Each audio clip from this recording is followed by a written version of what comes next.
Assalamualaikum warahmatullahi wabarakatuh. Hai teman-teman, perkenalkan nama saya Balkis dan rekan saya Novi Herlanda. Nah, di sini kami akan menjelaskan apa saja aspek perkembangan anak usia dini dan peran pendidikan anak usia dini. Baik, potensi aspek perkembangan anak. Yang pertama, potensi pendidikan anak usia dini berpikir cepat. Kemampuan berpikir cepat pada anak termasuk ke dalam aspek kognitif. Faktor kognitif mempunyai peranan penting bagi keberhasilan anak dalam belajar, karena sebagian besar aktivitas dalam belajar selalu berhubungan dengan masalah mengingat dan berpikir. Cara menstimulasi: ajari anak bicara dengan lebih jelas, perbanyak kosakata dengan membaca, dan mengajaknya ngobrol bermain teka-teki. Yang kedua, tumbuh tinggi merupakan aspek perkembangan tubuh anak optimal sesuai tahapannya. Seiring dengan perkembangan fisik yang beranjak matang, perkembangan motorik anak sudah dapat terkoordinasi dengan baik. Setiap gerakannya sudah selaras dengan kebutuhan atau minatnya. Cara menstimulasi: pastikan gizi anak tercukupi, berikan ruang aman agar anak bebas bergerak, rutin mengajak anak beraktivitas fisik. Baik, yang ketiga yaitu percaya diri. Percaya diri di sini maksudnya adalah keyakinan anak tentang kemampuan dirinya bahwa dia bisa melakukan suatu hal dengan baik. Aspek perkembangan anak usia dini: perkembangan pribadi, sosial, dan emosional. Kesadaran diri terdiri atas memperlihatkan kemampuan diri, mengenal perasaan sendiri, dan mengendalikan diri, serta mampu menyesuaikan diri dengan orang lain.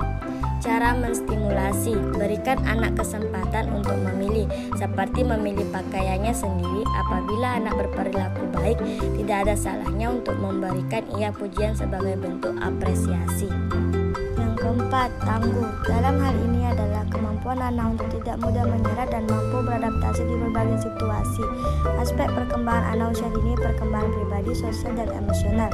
Perilaku prososial mencakup kemampuan bermain dengan teman sebaya, memahami perasaan, merespon, berbagi, serta menghargai hak dan pendapat orang lain, bersikap kooperatif, toleran, dan berperilaku sopan. Cara menstimulasi: beri anak kesempatan untuk berusaha menghadapi tantangan yang dihadapinya dan berikan apresiasi saat ia berhasil melakukannya. 5. Aktif bersosialisasi merupakan kemampuan berinteraksi dengan orang lain dan terlibat dengan orang lain dalam kegiatan sosial. Aspek perkembangan pribadi, sosial, dan emosional. Perilaku prososial mencakup kemampuan bermain dengan teman sebaya, memahami perasaan, merespon, berbagi, serta menghargai hak dan pendapat orang lain, bersikap kooperatif, toleran, dan berperilaku sopan. Cara menstimulasi: gunakan bahasa utama saat berkomunikasi dengan anak. Beri respon positif saat ia berinteraksi dengan orang lain. Ajak ia bermain role play atau bermain peran, seperti bermain rumah-rumahan, dokter-dokteran, dan sebagainya. Adapun penerapan aspek perkembangan anak terdiri dari 6, yaitu: pertama, nilai agama dan moral. Hal ini berfokus dalam menanamkan nilai-nilai dasar, norma-norma yang berlaku hingga kesadaran. Si anak perlu mengenal agama dalam menjalankan ibadah agar lebih memahami arah hingga tujuan mereka dengan baik sejak dini. Seperti contoh gambar di atas.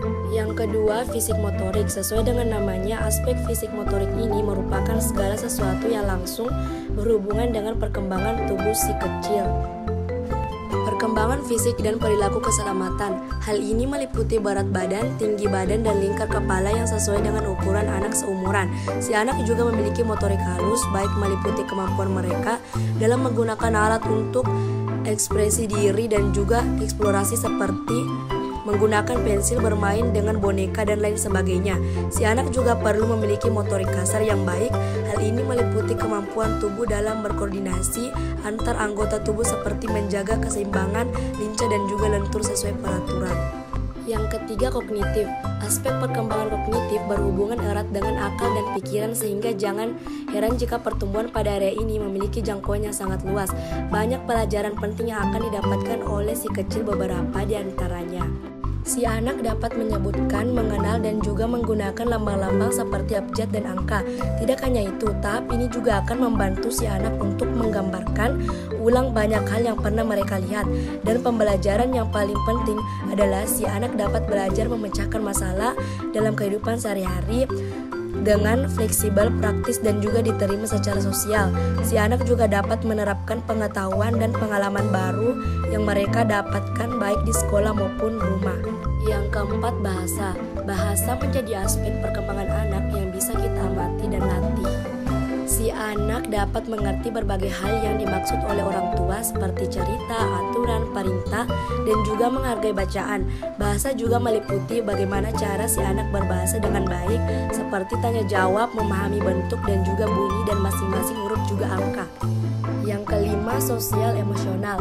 Perkembangan emosi anak pada usia dini menjadi hal yang perlu diperhatikan karena berperan penting dan terkait erat dengan pengenalan diri si anak juga orang sekitar. Adapun berbagai macam hal yang masuk dalam aspek sosial emosional, yaitu si anak akan lebih senang jika bermain dengan teman sebayanya, memahami perasaan, merespon pembicaraan, berbagai mainan dengannya, mendengarkan ucapannya, hingga belajar menghargai hak dan pendapat orang lain sehingga si anak akan tetap berlaku sopan. Yang keenam, aspek seni. Aspek terakhir pada perkembangan anak. Si anak akan tertarik untuk mengekspresikan diri dan juga mulai mengeksplorasi diri dalam banyak hal dari sisi kesenian seperti musik, lukisan, kerajinan, drama, dan masih banyak lagi yang lainnya. Seperti gambar di atas. Adapun peran terhadap pendidikan PAUD. 1. Peran PAUD dalam tumbuh kembang anak. Peran yang sangat signifikan dalam menstimulasi pertumbuhan dan perkembangan anak usia dini antara lain: A. Aspek kesehatan dan gizi. Kesehatan dan gizi merupakan dua hal yang tidak dapat dipisahkan satu dengan lainnya dalam mengontrol pertumbuhan dan perkembangan anak, terutama pertumbuhan fisik anak. B. Aspek psikososial. Pertumbuhan dan perkembangan anak dari aspek psikososial merupakan perkembangan anak seputar keterampilan berpikir anak, keterampilan menguasai emosi, keterampilan berinteraksi sosial, dan keterampilan berbahasa anak. Pendidikan non-formal dapat menjadi pelengkap dari pendidikan formal, terlebih jika dikaitkan dengan keterbatasan yang diakibatkan karena adanya krisis. 3. Peranan dan pemberdayaan masyarakat. Kenyataan bahwa masih banyak anak usia dini yang belum mendapatkan pelayanan pendidikan tak dapat dipungkiri, terlebih bagi masyarakat kelas bawah yang merupakan sebagian besar penduduk Indonesia yang berada di pedesaan. Hal itu disebabkan antara lain kesadaran masyarakat akan pentingnya pendidikan bagi anak usia dini masih sangat rendah. Yang terakhir, peranan keluarga dan lingkungan. Bagi anak usia dini, orang tua merupakan guru yang terpenting dan rumah tangga merupakan lingkungan belajar utamanya. Oleh karena itu, lingkungan yang baik untuk PAUD adalah lingkungan yang mendukung anak melakukan kegiatan tersebut. Adapun yang dapat kami simpulkan yaitu beberapa aspek perkembangan anak dan peran pendidikan anak usia dini yang wajib untuk diketahui berdasarkan berbagai aspek. Inilah kita dapat memutuskan dan mengambil langkah yang tepat sehingga si anak dapat berkembang dengan baik. Menerapkan aspek-aspek tersebut sedini mungkin dapat membantu mereka tumbuh dengan pribadi yang sehat baik jasmani maupun rohani.